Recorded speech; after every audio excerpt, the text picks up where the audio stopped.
चलो देखो हैंडी का नियम क्या होता है। देखो दांत समझो पहले। हेनरी का नियम क्या होता है, एक काम करना।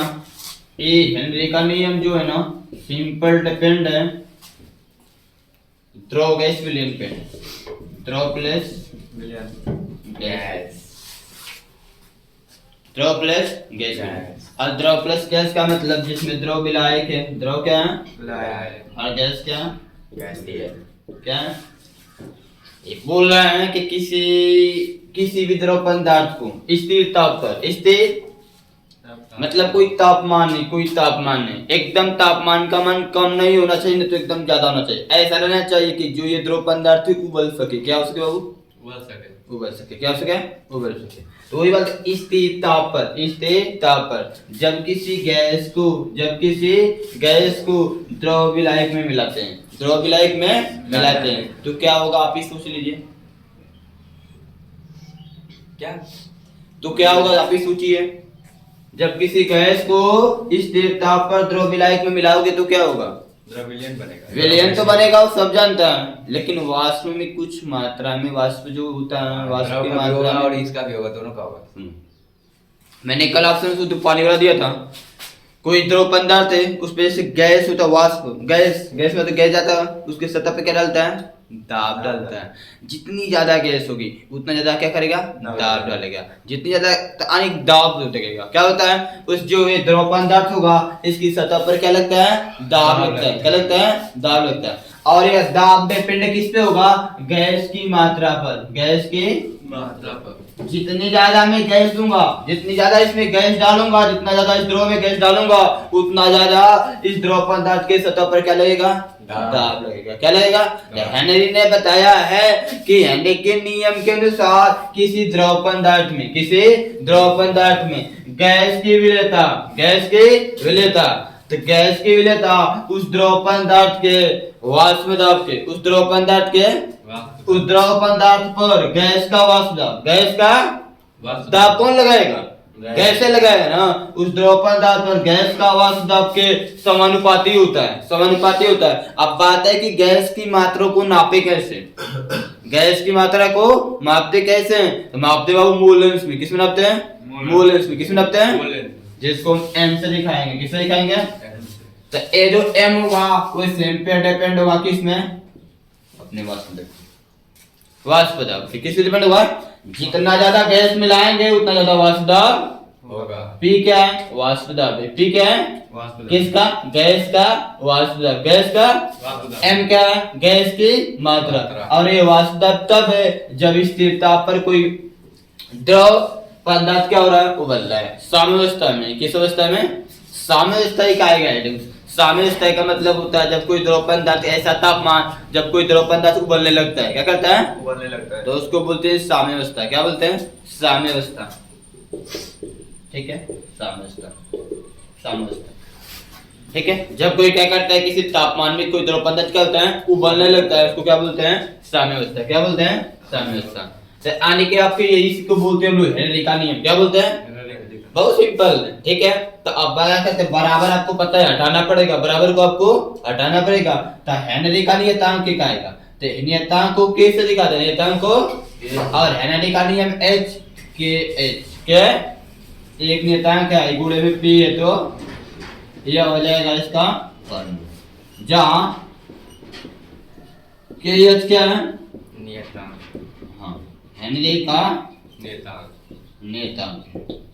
एम क्या है, घुली हुई गैस की मात्रा। कितनी गैस घुल रही है, कितनी गैस घुल रही है, घुली हुई गैस की मात्रा। पी क्या है, गैस का दाब। गैस द्वारा द्रव की सतह पर डाला गया वाष्प का दाब, यानी क्या है, गैस द्वारा द्रव की सतह पर डाला गया वाष्प दाब। गैस द्वारा द्रव की सतह पर, गैस द्वारा डाला गया दाब। देखो अब कहाँ डाला जा रहा है, सतह पर। किसके सतह पर, उसी चीज को तुमको याद करना। गैस द्वारा डाला गया वाष्प दाब। इतनी चीजें लिखना है, ठीक है। परिभाषा कैसे लिखेंगे बाबू? जो समझे वही लिखना है। मैं सिर्फ पहले समझाने की कोशिश करता हूँ, डेफिनेशन नहीं लिखता हूँ। क्या लिखेंगे? हेनरी के नियम के अनुसार। हेनरी क्या लिखे? या फिर इस नियम के अनुसार, या फिर इस नियम के अनुसार। तो यहाँ पर जैसे नियम लिखना है, चाहे हेनरी ये लिख लो, हेनरी के नियम के अनुसार, नियम के अनुसार स्थिर ताप पर, स्थिर ताप पर किसी गैस की द्रव में विलेयता, द्रव में विलेयता उस गैस के वाष्प दाब के क्या होगा? उस गैस के वाष्प दाब के समानुपाती। वाष्प दाब का मतलब आप समझते हैं? वाष्प दाब का मतलब क्या होता है? नहीं जानता तो मैं समझा दे रहा हूँ। जब कोई क्या होता है ना, वाष्प दाब किसे कहते हैं? देखो बता रहा हूँ। पानी ले लो, क्या ले लो? कोई प्रॉब्लम? विलियन बनाओगे? चलो विलियन में वाष्प दाब समझना। मुझे क्या समझना है? ऊपर से प्लेट से इसको ढक दो, ऊपर से प्लेट से इसको क्या करो? ढक दो। नीचे से ताप इसको चालन कर दो, क्या करो? जब तापमान में पानी गर्म होगा तो क्या होगा? वाष्प निकलेगा। क्या होगा? वाष्प निकलेगा। आओ देखते हैं, खूब बढ़िया समझ लो इसको भी। जब पानी है, इस पानी को क्या करना है?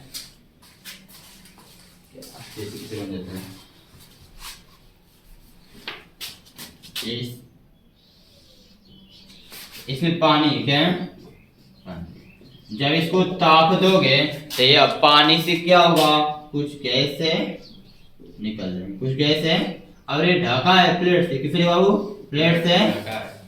तो क्या होगा ना कि पानी जैसे यहाँ से निकलेगा वो प्लेट पे जाएगा, फिर प्लेट पे से वाष्प, फिर पानी बनेगा, और फिर क्या करेगा? वो पानी इसमें जाएगा। यानी ये क्या करेगा? ज्यादा वाष्प होगा तो इस पे क्या करता है? इसकी इस द्रव की सतह है, द्रव पदार्थ का सतह, इस पे आके सब दाब लगाते हैं। सब क्या लगाते हैं? सब दाब लगाते हैं। यही कारण है कि चाहे दाल बनाते हो, भात बनाते हो, पानी उबालते हो, दूध उबालते हो, प्लेट ऊपर ढका होता है, प्लेट अपने आप उठ जाता है। उठता कैसे? वाष्प जो होता है इस द्रव के सतह पर क्या दाब लगाता है, और ये जब दाब लगाते हैं प्लेट क्या होता है? उड़ जाता है ऊपर की तरफ। समझ रहे हो? ये जो जाप होता है किसी, देखो इसको ताप दिया, ताप से वाष्प निकला, और ये वाष्प इसी द्रव की सतह पर क्या किया? दाब लगाया। क्या किया? तो किसी वाष्प द्वारा वाष्प द्रव की सतह पर, किसी वाष्प द्वारा द्रव की सतह पर लगाए गए दाब को, डाले गए दाब को हम लोग क्या बोलते हैं? वाष्प दाब। क्या कहते हैं? वो वाष्प दाब। बात समझ रहे हो? इसको क्या बोलेंगे? जो दाब यहाँ उत्पन्न होगा इसको क्या बोलेंगे? वाष्प दाब। और वाष्प दाब का काम क्या होता है? द्रव पदार्थ को द्रव अवस्था से गैस अवस्था में बदलने से रुकने का। वाष्प दाब का काम क्या होता है? किसी द्रव पदार्थ को गैस अवस्था में बदलने से रोकने का।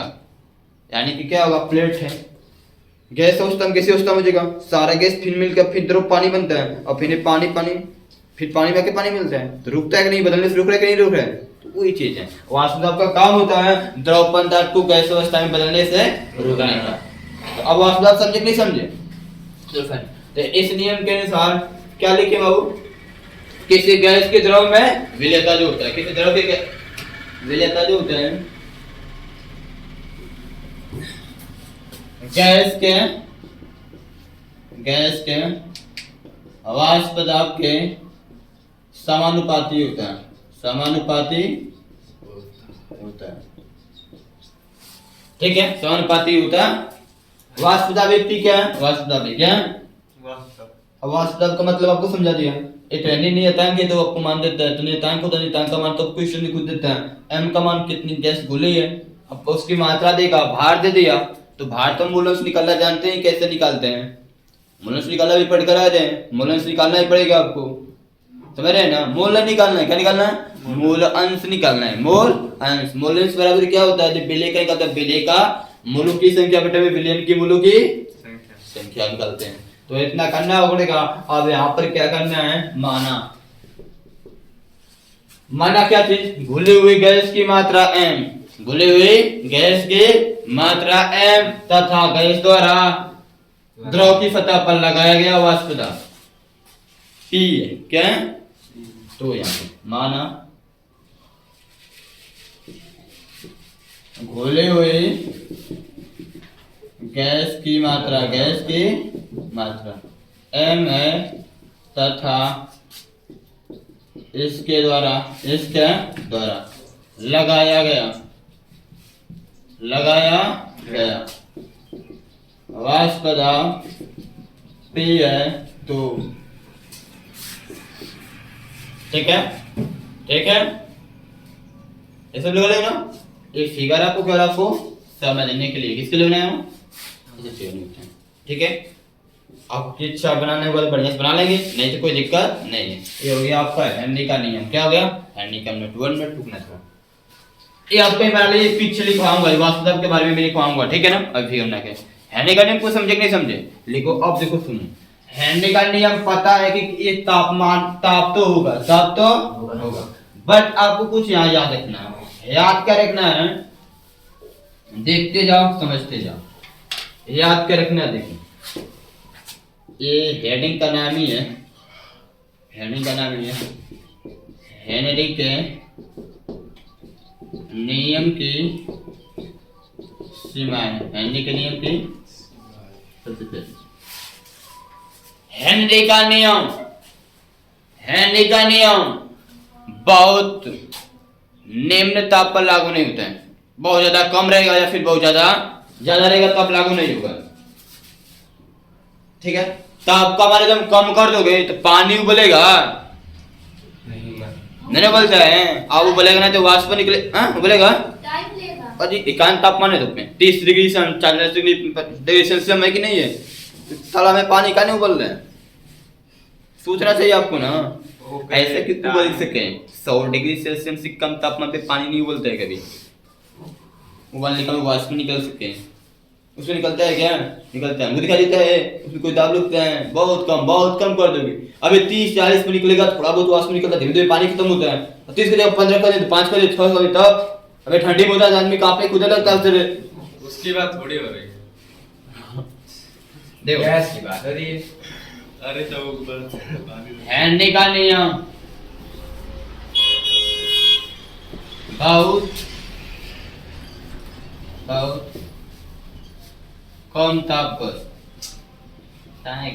कम ताप पर लागू नहीं होता है, ठीक है। पहले चीज हेनरी का नियम बहुत कम ताप पे लागू नहीं होता है। इतने बात फिक्स है। दूसरी बात, इसमें जो गैस बाहर से मिलाते हैं ना, उसकी भी मात्रा ज्यादा नहीं होनी चाहिए। हेनरी के नियम में जो गैस की मात्रा होती है बहुत ज्यादा नहीं होना चाहिए। हेनरी के नियम में घोली हुई गैस की मात्रा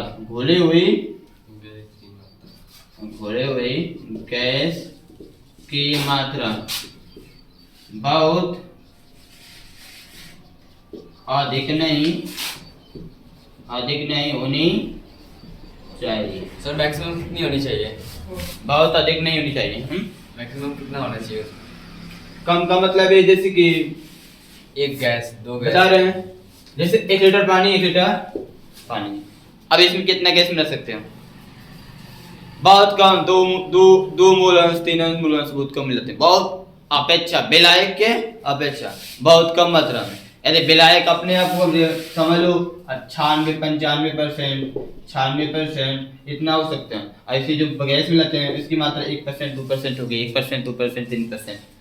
परसेंटेज प्रतिशत साझता पढ़कर आ रहे ना, साझता उसी तरह से समझ लेते हैं, ठीक है। अब आगे देखो, आगे क्या देखना है, आगे समझो।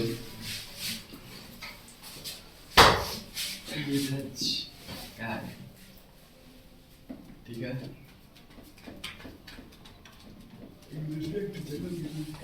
तीसरा क्या है? दाब का मान। सुनो, दाब का मान बहुत अधिक होने पर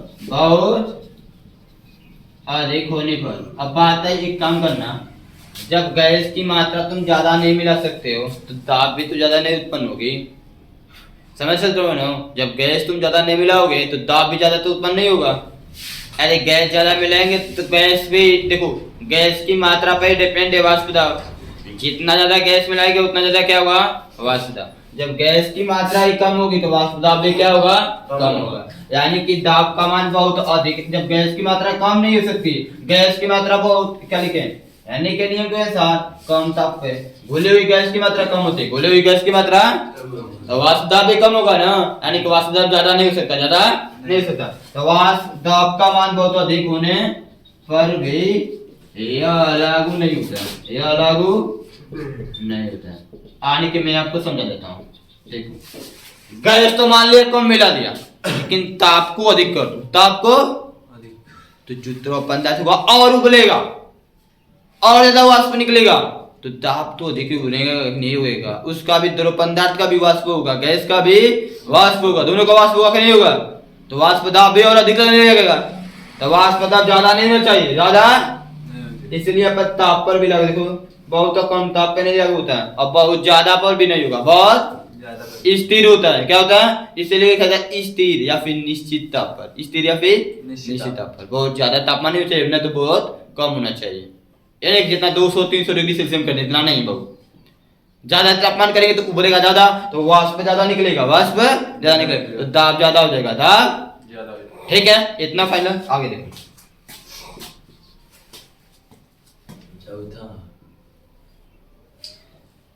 हेनरी का नियम, हेनरी का नियम पूर्ण आगे देखो विलयनों के लिए, विलयनों के लिए लागू नहीं होता है, लागू नहीं होता है, जिसमें जिसमें पहले पदार्थ विलायक के साथ, विलायक के साथ रासायनिक क्रिया करें, रासायनिक क्रिया, रासायनिक क्रिया करें। देखो इसके ऊपर लिख रहा हूं, ठीक ना, रासायनिक क्रिया कहने का मतलब है, जैसे देखो एग्जांपल इसको लिख लेना, जैसे NH3 अमोनिया गैस होता है, ठीक है, इसको जल में मिलाना है, क्या मिलाना है, जल में मिलाना, मिल सकता है या नहीं मिल सकते हैं, जल के अलावा किस चीज में, जल में मिलाना, बता बोलेंगे, अमोनिया जल में मिलेगी नहीं मिलेगी, मिलेगी, वो मिलती है। अभी क्रिया कराएंगे, NH3 -1 होता है, कितना था, -1 होता है, कितना था, -1, इसमें H+ इसके साथ क्रिया करेगा, ठीक है, यानी यहाँ यौगिक बनेगा, यहाँ यौगिक बनेगा ना, तो ऐसा विलयन नहीं बनाना जिसमें यौगिक बने, जिसमें यौगिक, या फिर देखो, या फिर यौगिक यहाँ पर देखो, जैसे HCl हाइड्रोक्लोरिक अम्ल, ये भी गैस होता है, क्या होता है, अरे इसको भी मान लेते हैं, जल में मिला रहे हो, किसमें मिला रहे हो, बताओ, अब क्रिया नहीं होगा, होगा ना, कैसा यौगिक बनेगा, आयनिक यौगिक, कैसा बनेगा, H++ -16 आयनिक यौगिक, क्या बनेगा, आयनिक। ऐसे इसमें देखो यह विलायक है, यह विलायक है, ऐसे विलय विलायक के ऊपर लागू नहीं होता है, जिसमें विलय विलायक परस्पर क्या करते हैं, रासायनिक क्रिया करें, रासायनिक, ऐसे विलय विलायक नहीं, ऐसा लेंगे जिसमें विलय विलायक आपस में क्रिया न करें, जैसे में, जैसे में, अब जैसे में एग्जांपल देखना पड़ेगा, किताब में देख लीजिए, जैसे में, जैसे में लिखा नहीं है, किताब में लिखना पड़ेगा। जैसे हीलियम गैस हुआ, देख लो, हीलियम गैस हुआ, नाइट्रोजन गैस हुआ, हाइड्रोजन गैस हुआ, ऑक्सीजन गैस हुआ, ये सब बस भूली होती है, लेकिन कोई जैसे रासायनिक क्रिया नहीं किया होता है, ऐसे टूट कर निकल सकती हैं सब। ये सब गैस ले लो, किसी चीज के साथ मिला लो, जल में मिला लो, कहीं मिला लो, समझ रहे हो, ये सब गैस मिला लो, जो ऑफर का लिखवाए थे उसको मिला लो कहीं, ठीक है। आगे देखो इतना फाइनल, ये समझ लो हेनरी का नियम है, किसका नियम बाबू, हेनरी का नियम, 4 पॉइंट है, कितने पॉइंट है आपको, 4 पॉइंट, ठीक है। कहीं भी मिलाने के लिए वो जो अमोनिया है वो भी तो लिखवाए थे इसमें, क्या ऑप्शनल गुणांक में, अमोनिया इसके साथ किया है तो बना नहीं है, वो फॉलो नहीं कर रहा है इस वाले रूल को। हेनरी के नियम की सीमा लिख रहे हो, सीमा का मतलब भी किस पे लागू होता है, किस पे निकल, इतना लिखना है, कब लागू होता है, किन किन बातों का ध्यान रखना है, एक चीज में लिख रहा हूं। एक केवल हेनरी के नियम में पूछेगा, दूसरा पूछेगा, इसके एडवांस नहीं पूछेगा। हाँ याद रखना सब, याद रखना सब। आने वाले एग्जाम में एक क्वेश्चन हर साल आते हैं सर, हर साल बोर्ड एग्जाम में क्वेश्चन आते हैं सर, इसलिए इस हेडिंग को मोस्ट इम्पोर्टेंट आप लोग के लिए है, आप लोग के लिए इम्पोर्टेंट है, ठीक है, मोस्ट इम्पोर्टेंट। अब इसको इतना इतना इतना लिखे, इतना फिक्स दिमाग में आपको होना चाहिए, यानी कि नियम की सीमा से कुछ भी पूछ सकते हैं। नोट कर लीजिए इसको।